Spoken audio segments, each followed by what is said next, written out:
What's up, everybody? I'm James. Welcome to Mechanical Mayhem, and welcome back to the Mechwarrior 5 Clan story-driven campaign playthrough. We are making our way through Courchevel.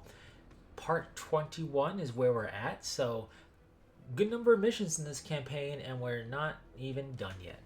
Anyways, we have made good progress in Courchevel, like I said, so we are going to further deal with and take down the militia threat and the regulars that refuse to surrender. So, strap into your mech and prepare for drop. Here we go. No holds barred. Though we have successfully captured bases across Courchevel, this local militia is hell-bent on taking them back from us.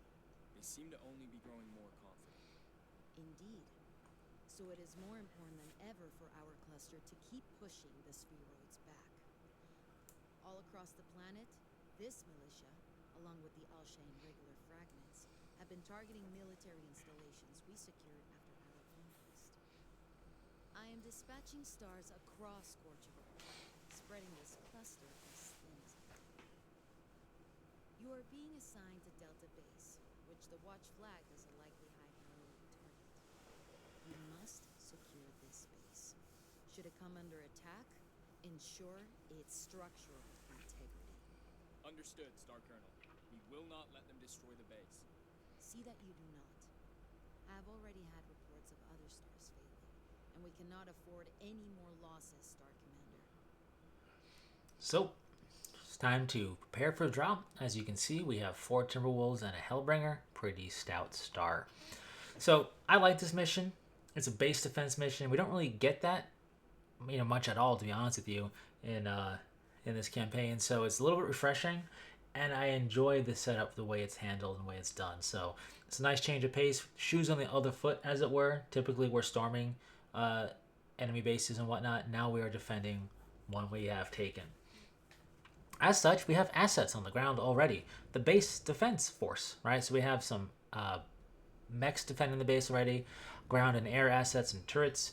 Just do yourself a favor, particularly for ground and air assets, target them before you shoot at them.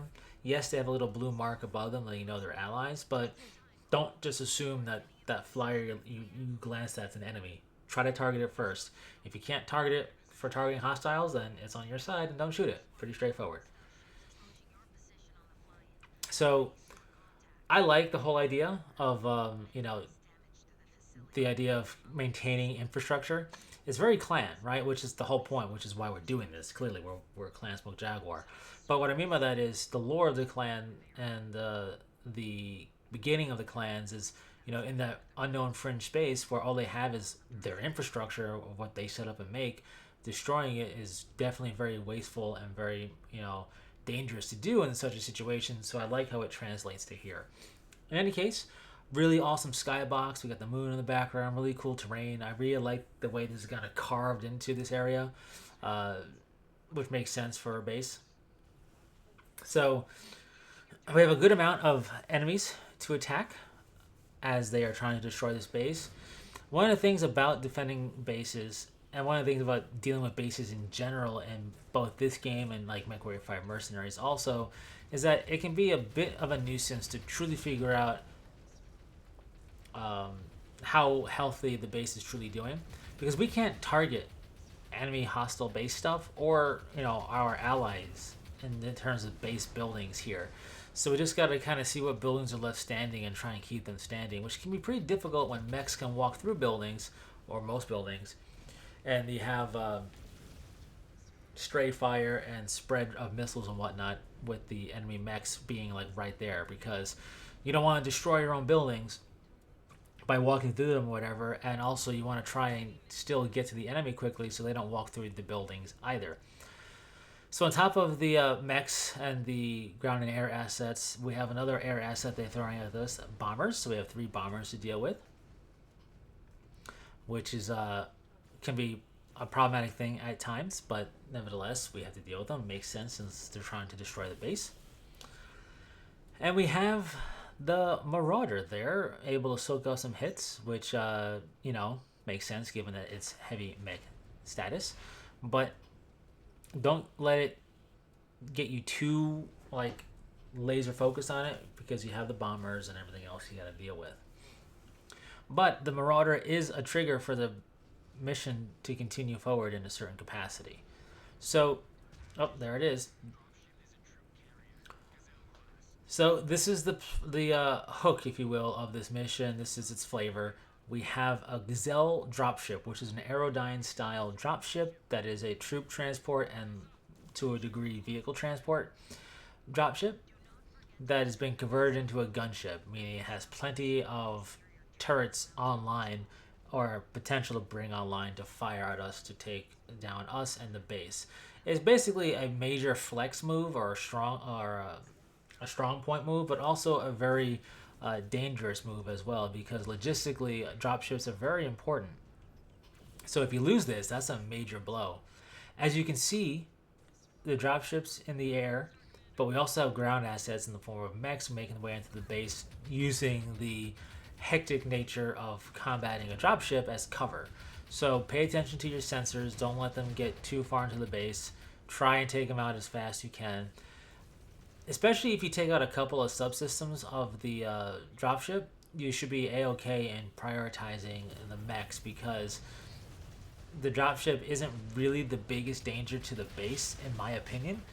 It's going to be the mechs running amok. So take out the mechs first. Once the mechs are taken out, then we can focus back on the Gazelle again. And typically, not always, but I guess typically isn't the right word. Occasionally, the AI-based defenders that already, that we're supporting will just stay focused on the dropship anyway. So they may take out a subsystem while you're dealing with the mechs. In any case,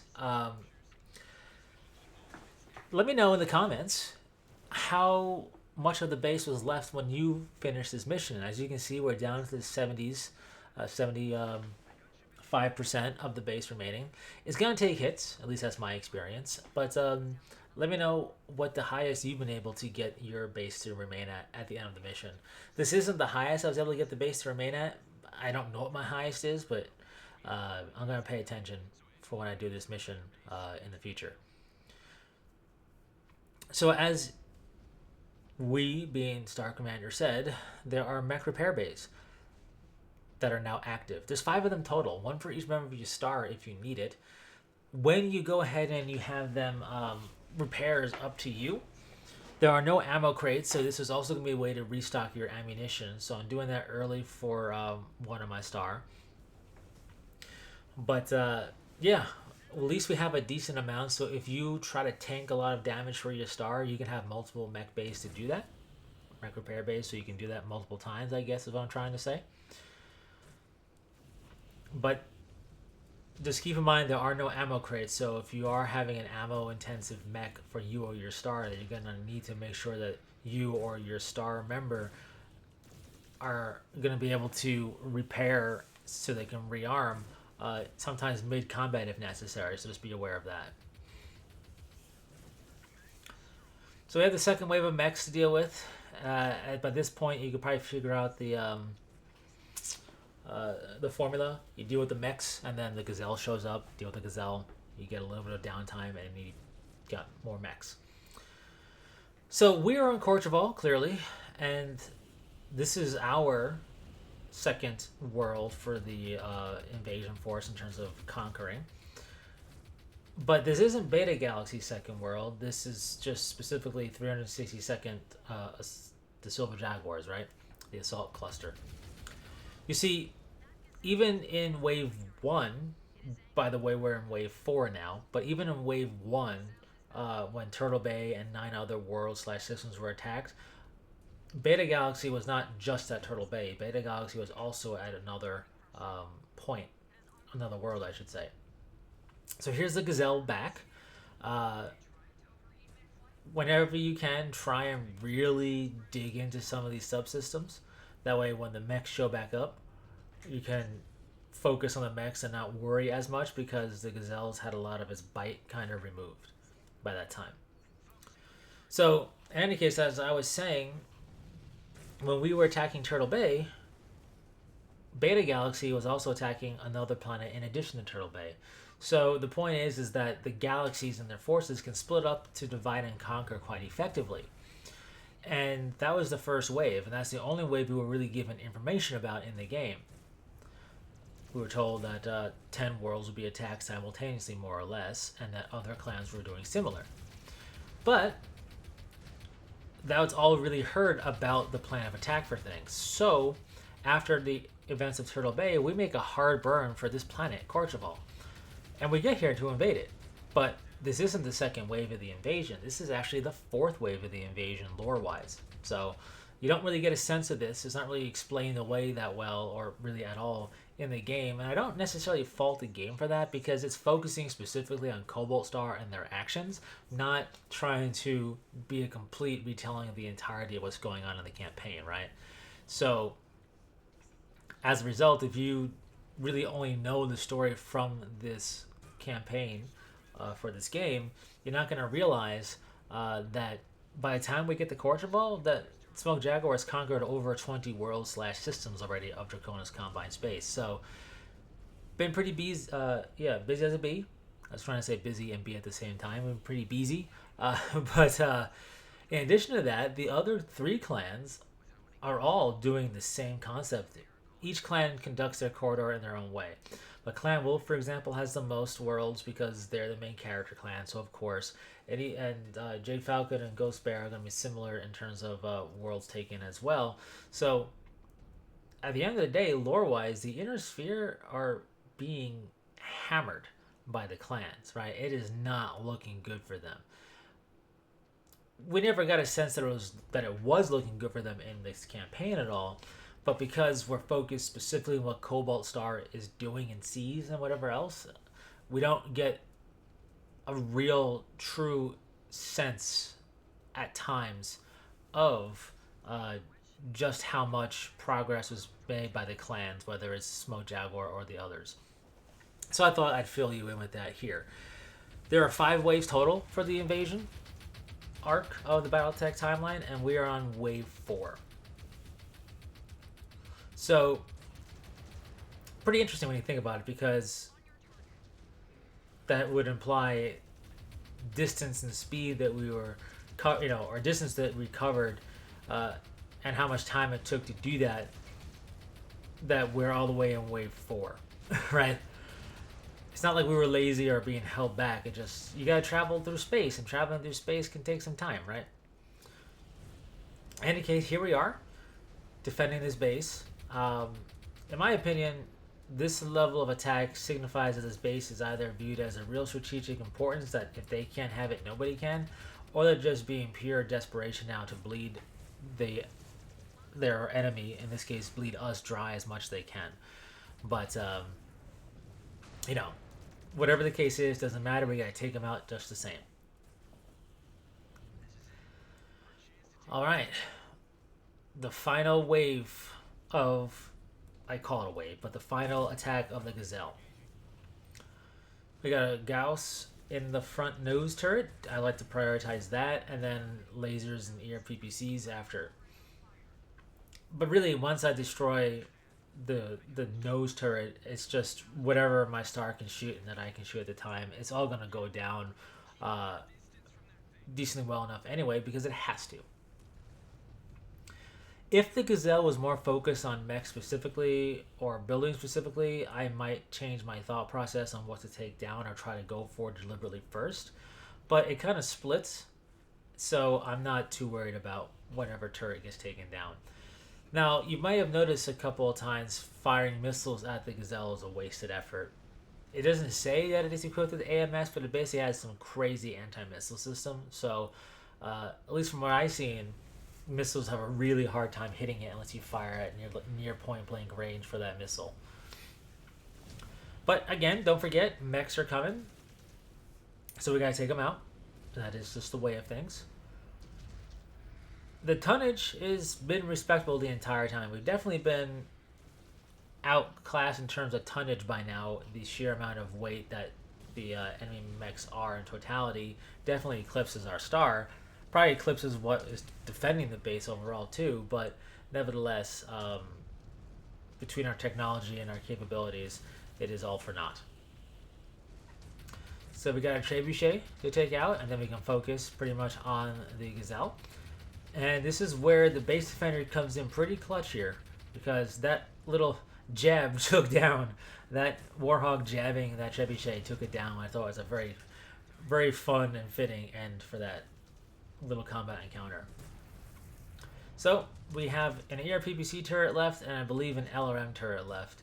As you can see, travel time war gear like autocannons, even ARPPCs, are not quite as effective necessarily as the lasers can be. So for this mission in particular, if you're doing a custom build or you just have a bunch of mechs you could use with stock builds, I would recommend going for stuff that has more lasers on it than not, because they're going to be really effective on these subsystems. But this is the final turret to take out the Gazelle and save this base. So we're getting there. A really fun mission. I do thoroughly enjoy it. Confidence and boldness and strategy on the part of the militia and the regulars, but also desperation in their drive and determination to take this base out, which all proved for naught. I like the mission, like I said. Overall, it's a fun mission. We don't have to travel very far, so that your food comes to you, which is pretty good. And all in all, between the mech bay or mech repair bays and the cool atmosphere, a very fun mission to go back and replay for sure.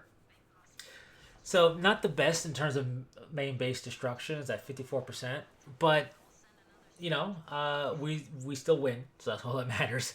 I've definitely had it higher before. I just can't recall what the percentage was. If you know your top percentage in terms of how much of the base was left standing when you were done, post in the comments. I'd be curious to see who's had the most of their base standing.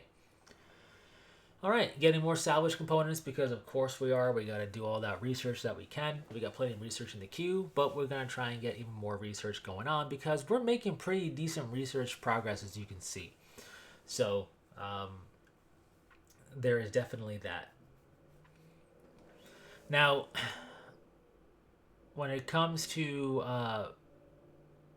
in between mission stuff, one thing I do like to do is prep, which is what you're seeing, and that is going to include getting my star off camera ready for the next mission, because the next mission is going to be, just to let you know, all Timberwolves, different Omnipod variants of the Timberwolf. I'll be in the Prime, and then each of my star mates will have a different Timberwolf. So that'll be fun, because we have enough tonnage to do that, so why not? That's what I say. But anyways, that's all I got for you in this one. Thanks so much for tuning in and stopping by. I really enjoyed this mission. Especially with this mission, we basically get our entire star at 5 evasion, plus some extra skill allocation as well with experience. So now we're truly being able to bear our fangs more appropriately, and we can be more thematic with what mechs we give certain star mates, because they'll actually have skills unlocked that would help them out with certain equipment. So that's also pretty cool. Anyways, that's all I got for you. Thanks so much for tuning in and stopping by. Don't forget, always check the barracks after every mission. Make sure you have, or to see if you can spend that experience, and make sure you do, and save your game so you don't lose any progress. And until next time, take care.